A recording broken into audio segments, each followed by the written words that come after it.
ओम नमो भगवते वासुदेवाय। ओम नमो भगवते वासुदेवाय। ओम नमो भगवते वासुदेवाय।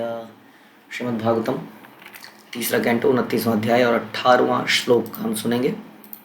अम, हमने सुना इससे पिछले श्लोक में कि भक्त को चाहिए कि गुरु तथा आचार्यों को सर्वोच्च सम्मान प्रदान करें और करते हुए भक्ति करें। उसे दीनों पर दयालु होना चाहिए और अपनी बराबरी के व्यक्तियों से मित्रता करनी चाहिए जो भक्ति में उन्नत हैं, किंतु उसके सारे कार्यकलाप नियम पूर्वक होने चाहिए, इंद्रिय संयम के साथ होने चाहिए, ऐसा कपिल भगवान कहते हैं।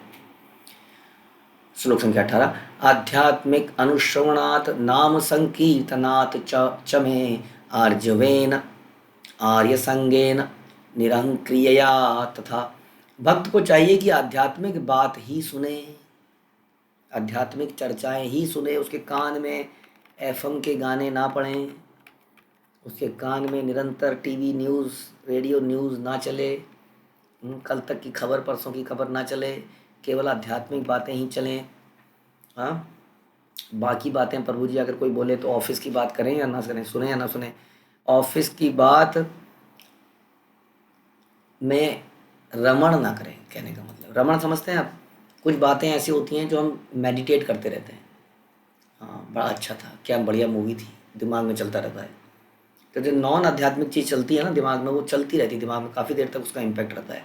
अगर आप किसी को रमण करते हो, उसको इंजॉय करते हो, इसलिए संसार में जो बातें कान में जा रही हैं, कान में उतनी बात जाए जो काम की है, केवल मिनिमम बेयर मिनिमम जो आपको संसार में अपना कार्य निभाने के लिए ज़रूरी है, उसमें अच्छा अच्छा क्या हुआ था, अच्छा उसके बाद क्या हुआ, ज़्यादा उसमें घुसने की ज़रूरत नहीं है, उसके बारे में ज़्यादा डिस्कशन जरूर की नहीं है। घर के ऑफिस को घर में लेके मत आइए, मतलब ऑफिस को घर में लेके मत आइए। हाँ, इस ऑफिस के मित्रों से इतनी मित्रता मत कहिए कि ऑफिस में आने के बाद भी उनसे फ़ोन पे बात चल रही है, उनके घर में डिनर पे जा रहे हैं, वो आपके घर में डिनर पे आ रहे हैं इत्यादि। इससे कंटामिनेशन ज़्यादा होती है। जब आप काम से काम रखेंगे, हाँ, तो आपको कंटामिनेशन नहीं होगी। हाँ, समझे? तो ये है गुह्यम अख्याति पृच्छति, जैसे हम ददाति प्रतिगणाति। प्रीति नहीं होनी चाहिए, मतलब there should not be an attachment with those people. समझ लो, प्रीति के लक्षण नहीं होने। प्रीति के क्या लक्षण है? खाने पे जाना, खाने पे बुलाना, गिफ्ट देना, गिफ्ट लेना, अपनी सीक्रेट हृदय की बात उनको करना, उनके हृदय की बात सुनना। ये सब चीज़ें जब हम इन लोगों के साथ करेंगे तो हमारे अंदर कंटामिनेशन आती है, वरना नहीं आएगी। तो भक्त को चाहिए कि इस प्रकार आध्यात्मिक बात ही सुने और अपने समय का सदुपयोग क्या करे? भगवान के पवित्र नाम के जप करने में करे। समय का सदुपयोग, जब समय हो उसके बाद। इसलिए कहते हैं कि हमारी माला हो, हमारे पास बुक हो। आजकल तो बुक होने के इतना ऑप्शन है, मोबाइल में ही बुक है, कंप्यूटर में बुक है, चैंटिंग आपके गले में रह सकती है, आपके बैग में रह सकती है, जब समय मिले। हाँ, अपना माला, जहाँ पर किताब नहीं, जहाँ माला नहीं कर सकते वहाँ किताब पढ़ ली, या कंटिन्यूसली माला करते हुए थक गए हैं तो किताब पढ़ ली, थोड़ी देर किताब पढ़ते हुए थक गए हैं तो माला कर ली। नहीं तो अपनी सेवाएं जो है उस पर मेडिटेट किया, उस पर काम कर लिया। तो निरंतर इस प्रकार कृष्ण भावना में रहना चाहिए 24 घंटे। समय का सदुपयोग करना चाहिए। समय का दुरुपयोग कहाँ होता है? हाँ, समय का दुरुपयोग होता है अत्याहार प्रयासस्य, नियमाग्रह, लौल्यम, इन चीज़ों से। हाँ, जनसंग, जो हमने नेक्टर ऑफ इंस्ट्रक्शन उपदेशामृत में सुनते हैं, ये चीज़ें क्या है? शर्भी भक्तिर विनश्यति, ये 6 चीज़ें भक्ति को विनाश कर देती हैं। इनमें समय लगाना मतलब समय का दुरुपयोग। तो हमें देखना चाहिए क्या मैं जनसंग कर रहा हूँ, वो ये यहाँ पर बताया गया। जनसंग का मतलब अभी जो हमने चर्चा किया, हाँ, having an attachment with the non devotees. We should live in a world like, I mean bare minimum, not develop attachment with the people who are not devotees. ठीक है, ये जनसंग कहते हैं इसको, जनसंगम च लौल्यम च। लौल्यम होता है लालच, ग्रीड। इस ग्रीड को हमें आध्यात्मिक बनाना चाहिए। संसारी चीज़ों में ग्रीड होगी तो उसमें समय भर की बर्बादी होगी। बहुत ज़्यादा खाने के ऊपर ग्रीड होगी, हाँ, तो ऑल्दो आप प्रसाद बना रहे हैं लेकिन निरंतर ध्यान, क्योंकि आप कृष्ण के लिए नहीं बना रहे हैं, तो चेतना की डेवलपमेंट नहीं होगी, लेकिन टाइम बहुत चला जाएगा उसकी प्रिपरेशन में। ये करो, ऐसा करो, ये लाओ, वो लाओ। अगर आप कृष्ण के लिए बना रहे हो वो सब चीज़ें तो उससे भक्ति बढ़ेगी। तो ये भी एग्जाम्पल है। हाँ, उसके बाद हमने क्या बताया? ये सारी चीज़ें हैं अत्याहार, प्रयास करना, मटेरियल डिज़ायर्स को पूरा करने के लिए हम इतनी मेहनत कर देते हैं कि सारा समय उसी में चला जाता है, क्योंकि हम ज़रूरत से ज़्यादा एक्यूमुलेट करते हैं। तो ये सारे एग्जाम्पल हैं, कभी हम उपदेशामृत में चर्चा करेंगे तब इस पर चर्चा करेंगे। लेकिन ये जो चीज़ें हैं इसमें समय की बर्बादी होती है। इसलिए बता रहे हैं कि समय को आध्यात्मिक कार्यों में लगाना समय का सदुपयोग है, भौतिक कार्यों में लगाना दुरुपयोग है। इसलिए भौतिक कार्य फिर ना लगाएं, क्या करें, परिवार ना चलाएं, उसी हिसाब से चलाएं, परिवार को भी उसी हिसाब से चलाएं कि वो कृष्ण भावनामृत बने। आपकी कोई ऐसी जिम्मेदारी नहीं कि परिवार को पूरा कन्वीनियंस दोगे तो आप एक सक्सेसफुल गृहस्था कहलाओगे, जैसे कि आजकल लोग सोच रहे हैं कि यदि मैंने अपने बच्चे को एक एयर कंडीशन स्कूल में डाल दिया तो मैं एज ए पिता, माता पिता, मैं सक्सेस हूँ। अगर मेरा बेटा बेचारा स्ट्रगल कर रहा है, पसीने में बैठा है, लिखते लिखते ऊपर से पसीना टप से नीचे गिर रहा है, हाँ, तो वो कहते हैं अरे ये तो मैं अपने बेटे को, अपने बच्चों को, अपने परिवार को कन्वीनियंस नहीं दे पाया तो मैं एक फेल्योर हूँ। ये बिल्कुल गलत है। आप अगर उसको एक चरित्र दे पाए, उसको एक स्ट्रॉन्ग पर्सनैलिटी बना पाए जो कि सिद्धांतों पे खड़ा रहता है, चाणक्य पंडित जैसे, तो आप सक्सेसफुल है, वरना सक्सेसफुल नहीं है। वरना हमने उसको लाचार बना दिया कन्वीनियंसेस का। उसको ज़िंदगी में जब कन्वीनियंस नहीं मिलेगी तो गिर पड़ेगा वो। हाँ, और ज़िंदगी में कोई ये पक्का नहीं है कि हमें कन्वीनियंस, जैसे हम अपनी बेटियों को, खासतौर में बेटियों की बात करता हूँ, हम अपनी बेटियों को कन्वीनियंस दे दे के इतना ऐसा बना देते हैं कि जब वो ससुराल में जाती हैं तो अगले दिन वापस आ जाती है, मम्मी ये काम करा रहे हैं मेरे से, रोटियां बनवा रहे हैं, इतनी ऐसे शादी से पहले तो बात नहीं हुई थी, बोला था काम वाली आएगी। हम नहीं कह रहे कि माताओं को दबाया जाए, बट एक बात कह रहा हूँ कि there should be training house. देखो, मैं ये नहीं चाहता कि we should live a dual life, this is a Vedic life. Anybody who is interested in the Vedic life only should join the classes. जिसको श्रद्धा है शास्त्रों पर, भगवान की वाणी पर, कि इसी प्रकार से हम एक स्वस्थ और खुशहाल गृहस्थ जीवन बिता सकते हैं जिसमें देर इज़ नो डिवोर्स, जिसमें देर इज़ नो झगड़ा। सारी कन्वीनियंस है फिर भी झगड़ा है, फिर भी डिवोर्स है। क्यों है? क्योंकि फैमिली बैलेंस नहीं है। क्यों नहीं बैलेंस? क्योंकि हर कोई भोक्ता बनना चाह रहा है, कोई सर्वेंट बनना नहीं चाह रहा है, and there is no training. हाँ, हमें लगता है कि बच्चों को कन्वीनियंस देना, इसलिए चली जाएगी कल को ससुराल में चली जाएगी, अभी अभी तो इसको बेचारी को रहने दो। तो ना तो उसको पसीने निकाल के खाना बनाना आता था, और ना लड़के को। लड़के के साथ भी ऐसी है, लड़का जब नौकरी करने पे गया तो बिदक गया क्योंकि उसको इतनी कन्वीनियंस मिली थी लाइफ में। तो मैं आपको ये बताना चाह रहा था कि हम सोचते हैं कि जब हमने अपने परिवार को कन्वीनियंस दे दी तो we are a successful person, otherwise not. जबकि यहाँ कुछ और बताया जा रहा है शास्त्र में। शास्त्र हमें समय का सदुपयोग करने को कह रहा है, भगवान के नाम जप में इत्यादि चीज़ों में। यही हमें सिखाना है। यदि हमने उनको ये नहीं सिखाया तो वो जीवन भर सदैव समय का दुरुपयोग करते रहेंगे व्यर्थ की चीज़ों में। इसलिए बता रहे हैं कि उसका आचरण सुस्पष्ट एवं सरल होना चाहिए, किंतु वह ईर्ष्यालु ना हो। हाँ, क्योंकि ईर्ष्यालु होने से कंपटीशन शुरू हो जाता है। इसके पास क्यों है, अब इसका तो कुछ बिगाड़ नहीं पा रहा मैं, तो मुझे भी चाहिए। इसके पास है तो मुझे भी चाहिए। हाँ, हमारे बच्चे देखते हैं कि सामने वाले के पास एक खिलौना है। अब हमें याद है, हम जब बचपन में थे तो हम संकोच में रहते थे, क्योंकि ऐसी लाइफस्टाइल नहीं थी, ऐसा माइंडसेट नहीं था कि हर चीज़ मिल सकती है। हमें लगता था अपने माता पिता से कुछ मांग लेंगे तो चांद तारे मांग रहे हैं हम कभी कपड़े मांग लेते थे तो लगता था अरे बेचारों के पैसे खर्च हो गए। एक गिल्ट फीलिंग होती थी बचपन से। पॉकेट मनी जैसी कोई चीज़ सुनी नहीं थी आज तक। हाँ, अब वो गिल्ट फील नहीं है। बच्चे भी सोचते हैं मेरा अधिकार है, तुम कमा के ले रहे हो अगर मैं मेरे को नहीं दे पा रहे हो। दिस काइंड ऑफ कल्चर यहाँ पर बन गया है, ईर्ष्यालु कल्चर कहते हैं इसको। इसके पास क्यों है, इसके पास साइकिल है, मुझे भी साइकिल चाहिए। अभी तक शांत था, जबकि शायद उस ज़माने में हम सोचते थे कि नहीं है, मेरे माता पिता ऐसे ही हैं तो हम ऐसे ही काम चला लेंगे, कोई सेकेंड हैंड ले लेंगे, हाँ कुछ कर लेंगे। बट नाउ देर इज़ ईर्ष्या, कंपटीशन। इसके पास है तो मेरे पास क्यों नहीं है। और फिर माता पिता भी यही सोचता है कि मेरे बच्चे के पास क्यों ना हो। फिर वो कर्जा लेता है, पेट काट के भी ऐसा जगह पे स्कूल में भरता है। पैसे नहीं है खाने के, लेकिन स्कूल ऐसे में भेजेंगे जहाँ पर पैसे, हमारी औकात नहीं है उसमें स्कूल में फीस देने की, लेकिन हम भेजेंगे क्योंकि नहीं तो हमारा बच्चा वंचित रह जाएगा। क्योंकि ये दिस इज एनवियसनेस। जिस पोजीशन में मैं हूँ, मैं उस पोजीशन के बियॉन्ड सोचता हूँ। हमारे बचपन में हम सुनते थे कि जितने चादर उतने ही पैर फैलाने चाहिए, बट आजकल लोन है हर चीज़ के लिए। लोन लो और ऐसे ही जीवन जियो जैसे कि बाकी जिन्हें। This is an artificial life.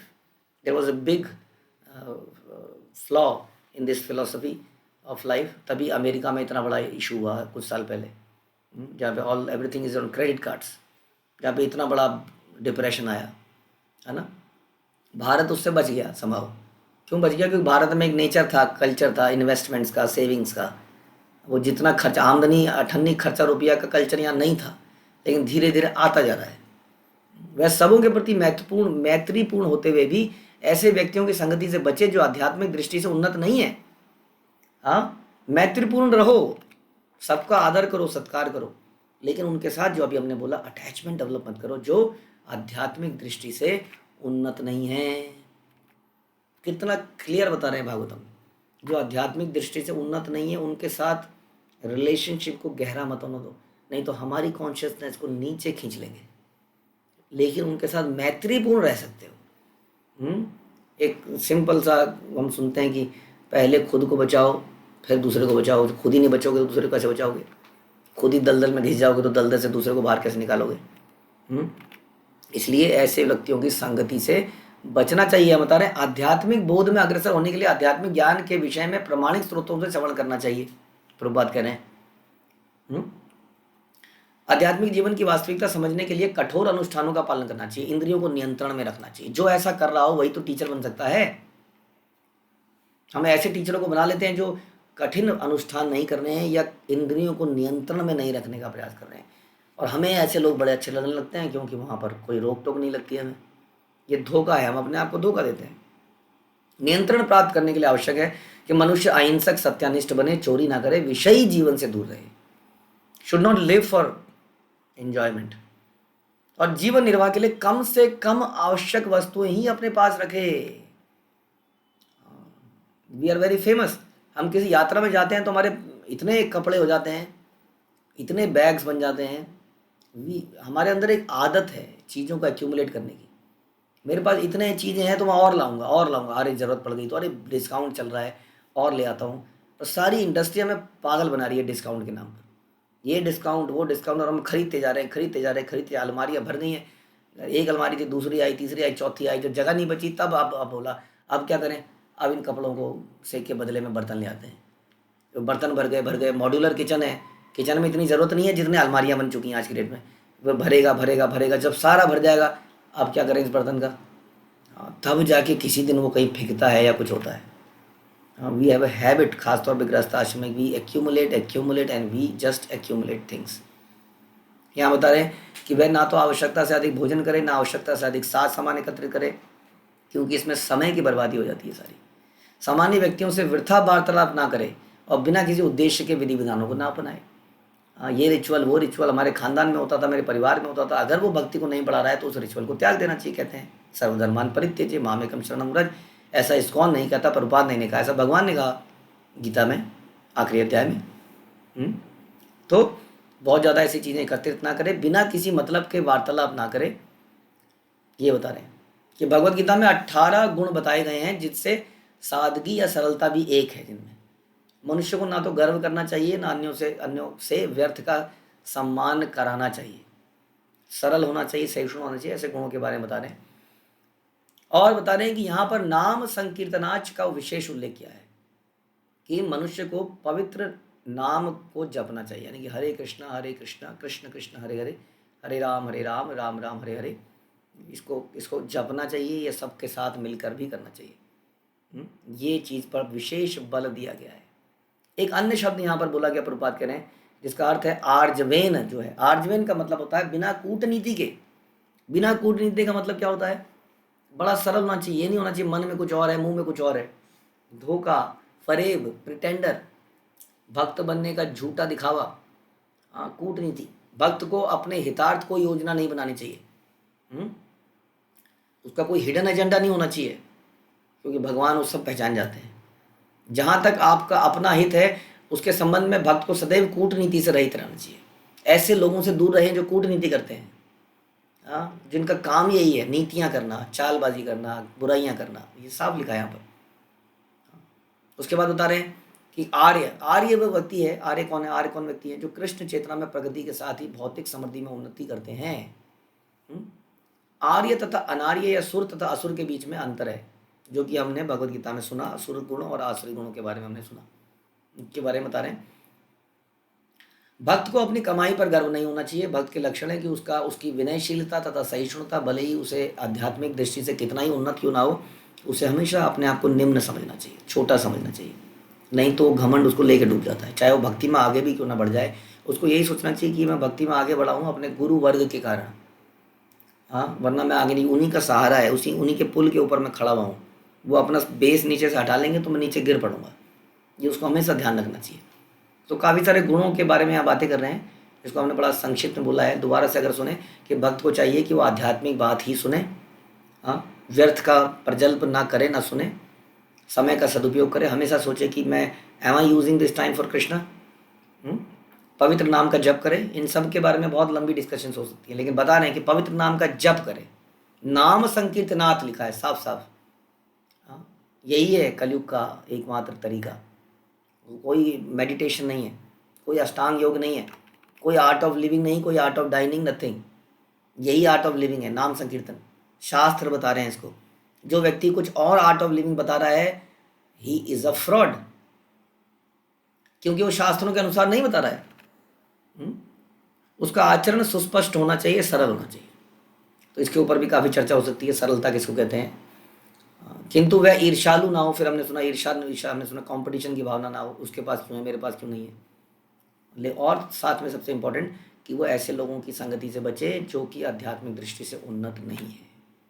एक कपिल भगवान अपनी माता को बता रहे हैं, वेरी इंपॉर्टेंट इंस्ट्रक्शन। एक एक इंस्ट्रक्शन बड़ी इंपॉर्टेंट है, लेकिन बात वही है, केवल खड़े हुए झाड़े और चले गए, उससे बात नहीं बनेगी। We have to act on it, we must take one action at least out of it, कि हम क्या करने का प्रयास करेंगे। हरे कृष्ण। श्रील प्रभुपाद की जय। ग्रंथराज श्रीमद् भागवतम की